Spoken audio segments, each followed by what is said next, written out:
मैं ये speech mister M.K. Paul की ओर से पढ़ रहा हूँ। प्रिय दर्शकों, स्वागतम और अभिवादन। मुझे आप सभी को एक नई पॉलिटिकल पार्टी का परिचय देने में बहुत खुशी हो रही है, जो हमारे एकमात्र जीवन के लिए इस दुनिया को रहने के लिए एक बेहतर जगह बनाएगी। मैं यहाँ उन सभी समस्याओं के बारे में बात करूँगा जिसका सामना लगभग हर कोई कर रहा है, और उसके बाद मैं इन समस्याओं का हल भी बताऊँगा। आइए हम सब अपने आप से पूछें, क्या हम वास्तव में दुनिया भर में गरीबी, प्राकृतिक आपदाएं, सुरक्षा संबंधी खतरे, बेरोजगारी और अशिक्षा को खत्म करना चाहते हैं? इस वीडियो में हम सभी देशों के लोगों की समस्याओं को हल कर सकते हैं, वो भी 100% विज्ञान आधारित डेमोक्रेटिक पार्टी के जरिए, जिसका नाम है ग्लोबल डेमोक्रेटिक पार्टी GDP। लोगों की समस्या पूरी तरह से हल करने के लिए और दुनिया भर में कार्य करने के लिए। हमारे पास एक ही जीवन होता है, वो भी कम समय के लिए, लेकिन उसमें हमें कई सारे कर्तव्य करने पड़ते हैं। प्रिय दर्शकों, जैसा कि हम सब जानते हैं कि मानव का जीवन हमें बस एक ही बार मिलता है, वो भी कम समय के लिए। अपनी ज़िंदगी को कामयाब बनाने के लिए हमें इस कम समय में बहुत कुछ करना पड़ता है। एक बार जब हम इस सच्चाई को समझ लेते हैं तो शायद हम अपने समय का सही से इस्तेमाल कर पाते हैं। हर किसी को अपने जीवन में कामयाब होना चाहिए। हम सभी में छिपे हुए टैलेंट है और इसका ज़्यादा से ज़्यादा इस्तेमाल हमारे अपने विकास और दुनिया के लिए किया जाना चाहिए। सभी मनुष्य महत्वपूर्ण है। जैसा कि हम सभी जानते हैं कि हर एक मनुष्य, फिर चाहे उसमें कोई भी कौशल क्यों ना हो, उसकी परवाह किए बिना एक दूसरे के लिए महत्वपूर्ण है। लेकिन सही इंसान को सही जगह और सही समय पर होना भी उतना ही महत्वपूर्ण है। मनुष्य की समस्याएं। मनुष्य की दो तरह की समस्याएं होती है। एक होती है प्राकृतिक और दूसरी होती है सामान्य।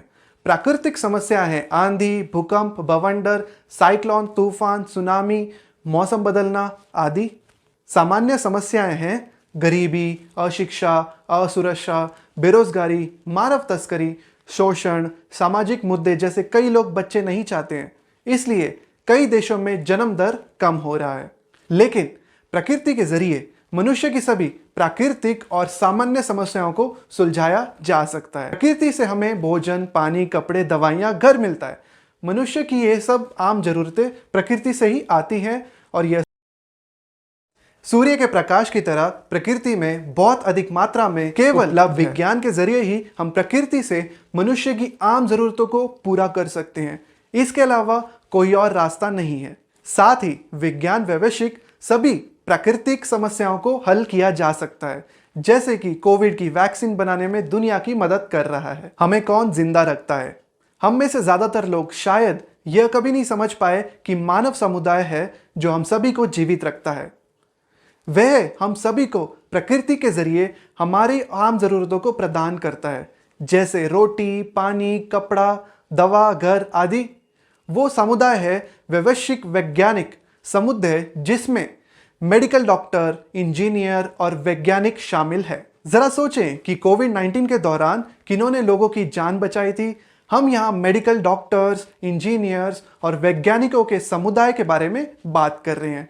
जैसे कि मैंने कहा, सभी मनुष्य एक दूसरे के लिए महत्वपूर्ण है, लेकिन यह वैज्ञानिक समुदाय हमें जीवित रखता है। इसलिए हम सभी को उन्हें अच्छी तरह से समझना चाहिए और उन्हें हमेशा अपने मन में रखना चाहिए। गरीबी को बड़ी आसानी के साथ पूरी दुनिया से हटाया जा सकता है। जरा सोचें कि गरीबी कितनी बड़ी समस्या है, लेकिन गरीबी को बड़ी आसानी के साथ सभी देशों में खत्म किया जा सकता है।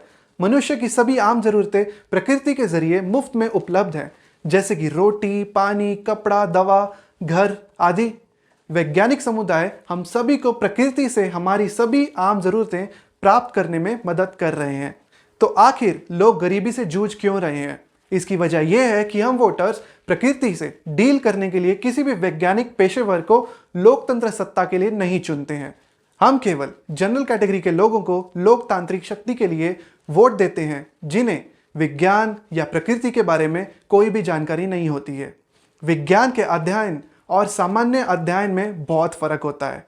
जनरल कैटेगरी यह कल्पना नहीं कर सकती है कि विज्ञान क्या है, लेकिन जब से लोकतंत्र पिछले 2500 वर्षों से अस्तित्व में आया है, हमारे गलत वोट की वजह से चुने गए इन जनरल कैटेगरी के पॉलिटिशियन को बिना किसी विज्ञान की जानकारी के मौसम में बदलाव, नवीकरणीय ऊर्जा, प्राकृतिक आपदा, रक्षा, मेडिकल, इंजीनियरिंग आईटी, कृषि और उद्योग जैसे सभी विज्ञान मुद्दों से निपटना पड़ता है। अगर हम प्रकृति को वैज्ञानिक समुदाय के कंधे पर छोड़ देते हैं तो गरीबी को आसानी से मिटाया जा सकता है। पॉलिटिशियंस, विज्ञान के बिना कुछ भी नहीं चल सकता है, लेकिन दुनिया भर में पॉलिटिशियन में विज्ञान का नामो निशान नहीं है।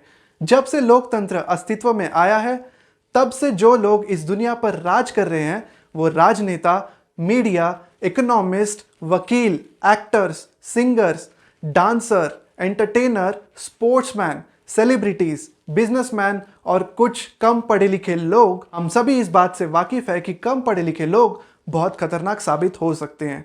वे हमेशा से महत्वपूर्ण होने का दिखावा करते हैं, कभी भी किसी को बात नहीं करने देते हैं। वे केवल मीडिया के सामने ही सभी मुद्दों के बारे में बात करते हैं और हकीकत में इस दुनिया पर राज करते हैं। कई वास्तविक लोग जो दुनिया भर में मानव जीवन को बचाने में मदद करते हैं, शायद ही कभी मीडिया में भी दिखाई देते हैं और शायद ही कोई उन्हें जानता है। जब से लोकतंत्र अस्तित्व में आया है, तब से दुनिया भर के वोटर्स हमेशा ऐसे पॉलिटिशियन को ही चुनते हैं जिन्हें विज्ञान के बारे में कोई भी जानकारी नहीं होती, जिन्हें मौसम के बदलाव, नवीकरणीय ऊर्जा, प्रकृति रक्षा, मेडिकल इंजीनियरिंग, आईटी, कृषि, उद्योग आदि जैसे कोई भी विज्ञान मुद्दों के बारे में जानकारी नहीं होती है। यह वोटर्स का सही फैसला नहीं है, जिसकी वजह से पूरी दुनिया गरीबी, अशिक्षा, असुरक्षा, बेरोजगारी, वित्तीय कठिनाइयों से जूझ रही है। दुनिया भर के वोटर्स वोट करने की ताकत को नहीं समझते। चुनाव जीतने से पॉलिटिशियन को पावर मिलती है, टैक्स के पैसों का इस्तेमाल करने की पावर, पुलिस, सैन्य, प्रशासन, नीति निर्णय लेने की पावर, इन सभी को पॉलिटिशियंस सिर्फ वोट की पावर और ताकत से कंट्रोल करते हैं, वो भी बिना किसी विज्ञान की जानकारी के।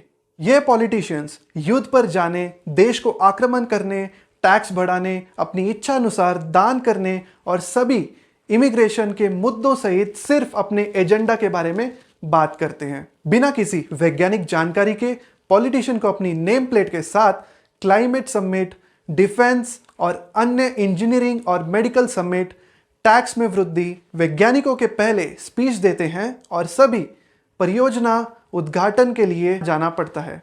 वे टैक्स के पैसे से लग्जरी लाइफ जीते हैं और वे सभी पॉलिटिशियंस अमीर बन जाते हैं। विज्ञान के बिना पॉलिटिशियन अपने नागरिकों को दुनिया भर में राष्ट्रीय पुरस्कार देने का फैसला करते हैं। यहाँ तक कि मीडिया रिपोर्टर्स भी बताती हैं कि कुछ हद तक ग्लोबल नोबेल प्राइज अवार्ड्स के लिए पॉलिटिशियन नोबेल कमेटी को भी प्रभावित करते हैं। जरा सोचें कि दुनिया को इससे क्या फायदा हुआ। देशों पर आक्रमण करना, अफगान युद्ध, अरब युद्ध, इसमें कई लोगों की जान गई है और अमेरिका और उसके सहयोगी द्वारा खरबों डॉलर का नुकसान हुआ। पॉलिटिशियंस के इन सभी फैसलों की वजह से मानवता पर बहुत बुरा असर पड़ता है, लेकिन इससे उनका कुछ भी नहीं बिगड़ता। हाल ही में किया गया जलवायु के बदलाव और जलवायु परिवर्तन का एजेंडा दोनों ही एक असक्षम पॉलिटिशियन का काम है, जिसे जलवायु के बारे में थोड़ी सी भी जानकारी नहीं है। मेहनतकश लोगों का टैक्स का पैसा पॉलिटिशियन जैसे चाहे वैसे खर्च करते हैं। प्रेसिडेंट की सैलरी कितनी होती है? क्या उस सैलरी में प्रेसिडेंट अरबपति बन सकता है? हाल ही में मीडिया के जरिए पता चला कि एक राष्ट्रपति अपने 2 टर्म्स के प्रेसिडेंसी पीरियड के दौरान अरबपति बना है। शायद इस तरह पॉलिटिशियन टैक्स के पैसों का इस्तेमाल अपने निजी फायदे के लिए करते हैं और कोई इसके बारे में एक बार भी बात नहीं करता। पॉलिटिशियंस जलवायु परिवर्तन चुनाव रैली में युवाओं का इस्तेमाल करते हैं, जिन्हें न तो जलवायु के बारे में कुछ पता होता है और ना ही चुनाव के बारे में। यह पॉलिटिशियंस का लोगों को बेवकूफ़ बनाने का एक अच्छा तरीका है। 70 के दशक की शुरुआत में मैंने एक रैली में मौजूद एक व्यक्ति से पूछा कि आपकी मांग क्या है। उसने जवाब दिया, हम खुद ही नहीं जानते कि हमारी मांग क्या है, लेकिन हमारी मांगें पूरी होनी चाहिए। इसलिए सभी राजनीतिक रैली और जलवायु रैली एक जैसी ही होती है। जरा सोचे कि हर चुनाव में कितने पैसे बर्बाद होते हैं और कितनी जानें जाती हैं। यह मानवता के लिए बहुत बड़ा नुकसान है। यहाँ तक कि आज के आधुनिक समय में भी लोगों को बेवकूफ़ बनाना बहुत आसान है। पॉलिटिशियंस हमेशा कहते हैं, ओह जनता सब कुछ समझती है। यह बेवकूफ़ बनाने का उनका एक और तरीका है। दुनिया भर के पॉलिटिशियंस पोस्टमैन, मिडलमैन, ब्रोकर के तौर पर काम करते हैं। वे केवल भाषण देना जानते हैं और सामान्य कविता, भावनाओं आदि के जरिए बात करते हैं। वे कुछ भी नहीं जानते, इसलिए उन्हें कुछ नहीं करना पड़ता है। वे बस अपने खोखले भाषण देना जानते हैं। वे सिर्फ भाषण देने में एक्सपर्ट हैं। Many join politics because of easy money। इसलिए मैं उनके खोखले भाषण को बिल्कुल भी सुनना वर्तमान लोकतंत्र में नेपोटिज्म बहुत हद तक मौजूद है। पॉलिटिशियंस बिना किसी विज्ञान या जलवायु के बारे में जानकारी हासिल किए लाखों टैक्स डॉलर्स की कीमत पर ग्लोबल सीओपी क्लाइमेट समिट में भाग लेते हैं। इस तरह के पैसों की बर्बादी के लिए सिर्फ और सिर्फ दुनिया भर के वोटर्स ही जिम्मेदार हैं। पर्यावरण के बारे में जानकारी न रखने वाले व्यक्ति को इस तरह के समिट में भाग नहीं लेना चाहिए। वैज्ञानिक नवाचार की दुनिया में पश्चिमी देशों ने दुनिया को बहुत कुछ दिया है। अन्य देश उनकी कॉपी करके बहुत अधिक लाभ कमा रहे हैं और बहुत तेजी से अमीर बनते जा रहे हैं। लेकिन पश्चिमी देशों द्वारा चुने गए लोगों के बीच विज्ञान की कमी होने की वजह से यह दिन ब दिन पीछे होते जा रहे हैं। जलवायु के बारे में बिना कोई जानकारी के जलवायु परिवर्तन से डील करने के लिए, टैक्स बढ़ाने के लिए टीवी पर बहुत अधिक पश्चिमी पॉलिटिशियंस दिखाए जाते हैं। वाह, वोटर्स कितनी बड़ी गलती का हिस्सा हमेशा होते रहते हैं। उन्हें बिना किसी जानकारी के टीवी पर आकर क्लाइमेट के बारे में बात करने में जरा भी शर्म नहीं आती है। दुनिया भर में चुने गए civil service professionals, court of law और पार्लियामेंट में जिताए हुए 100% साइंस प्रोफेशनल्स इस दुनिया को तुरंत बेहतर बना सकते हैं अगर दुनिया भर के हमारे वोटर्स इस सच्चाई को समझते हैं तो। विश्वास, मैं खुद सभी तरह के विश्वासों का सम्मान करता हूं, लेकिन मैं अपने विश्वास से जुड़े लोगों को प्रस्ताव देता हूं कि लोग मेरे जैसा विश्वास, आस्था रखें। किसी भी मानव मूर्ति की पूजा नहीं करना, अंधविश्वास, हिपोक्रेटिक, ब्लाइंड ट्रस्ट पर आधारित किसी भी चीज का विश्वास नहीं करना। अच्छे से समझना है कि आप किसकी पूजा कर रहे हैं। विज्ञान पर विश्वास करें और सभी को कड़ी मेहनत करने के लिए प्रोत्साहित करें। दूसरों से कुछ भी ना मांगे, जीवन को अपनी बलबूते पर जिए, दान पर जीने से बचें। मैं भगवान में एक प्रतीक की पूजा करता हूं। मैं हमें मिले एक ही जीवन का इस्तेमाल करने पर जोर देता हूं।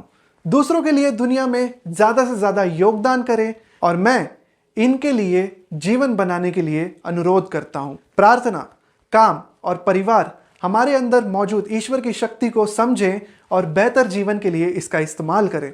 बचपन से ही इंडिपेंडेंट मल्टीवर्सिटी में शामिल होने पर जोर दें, जहां पढ़ाई, प्रशिक्षण, प्रार्थना, कसरत, कमाई ये सभी पूरी तरह से स्वतंत्र रूप से प्रदान किए जाते हैं। उपाय, प्रिय दर्शकों, वोट करने की ताकत को न समझना ही गरीबी की असली जड़ है। अगर गरीबी में जी रहे लोग अपनी कीमती वोट का इस्तेमाल पार्लियामेंट में 100% मेडिकल डॉक्टर्स, इंजीनियर्स और साइंटिस्ट को चुनने के लिए करते हैं तो लोगों की सारी चिंताएं दूर हो सकती हैं। 2016 में मैंने democracy and global social issues नाम की एक किताब लॉन्च की थी, जिसमें मैंने लोगों की सभी समस्याएं और उनकी उपाय क्या हैं इस बात का जिक्र किया था। यह किताब mkpaul.net पर फ्री में उपलब्ध है। उपाय यह है कि हम सभी को दुनिया भर के सभी लोकतांत्रिक देशों में ग्लोबल डेमोक्रेटिक पार्टी नाम से एक लोकतांत्रिक पार्टी की शुरुआत करनी चाहिए। इस पार्टी को 100% दुनिया भर में वैज्ञानिक समुदाय द्वारा चलाया जाएगा। जिन लोगों को लगता है कि इससे दुनिया को बेहतर बनाया जा सकता है तो वो उन्हें पावर में लाने के लिए वोट दे सकते हैं, ताकि वे हमें प्रकृति के जरिए हमारी आम जरूरतों को पूरा कर सके, सभी को रोजगार दे सके और सभी के जीवन को बेहतर बना सके। यह वैज्ञानिक समुदाय सभी देशों के साथ आसानी से सहयोग कर सकता है और सभी समस्याओं को हल करने की काबिलियत रखता है। जो लोग घंटों तक काम करते हैं, विज्ञान की मदद से उन्हें हर दिन सिर्फ 4 घंटे काम करना काफी रहेगा, क्योंकि IT, online, paperless, robotic tech, remote use के ज्यादातर काम वैज्ञानिक तरीके से किए जा सकते हैं। विज्ञान की जानकारी के बिना इस काम को पावर में मौजूद लोग जैसे कि राजनेता, मीडिया, इकोनॉमिस्ट, वकील, actors, singers, dancers, entertainers, sportsman, celebrities, businessman और कुछ कम पढ़े लिखे लोग नहीं कर सकते। निष्कर्ष, मैं सभी दर्शकों से मेरी किताब democracy and global social issues में दिए गए मार्गदर्शन के अनुसार दुनिया के सभी देशों में इस नई ग्लोबल डेमोक्रेटिक पार्टी को लॉन्च करने की आग्रह करता हूं।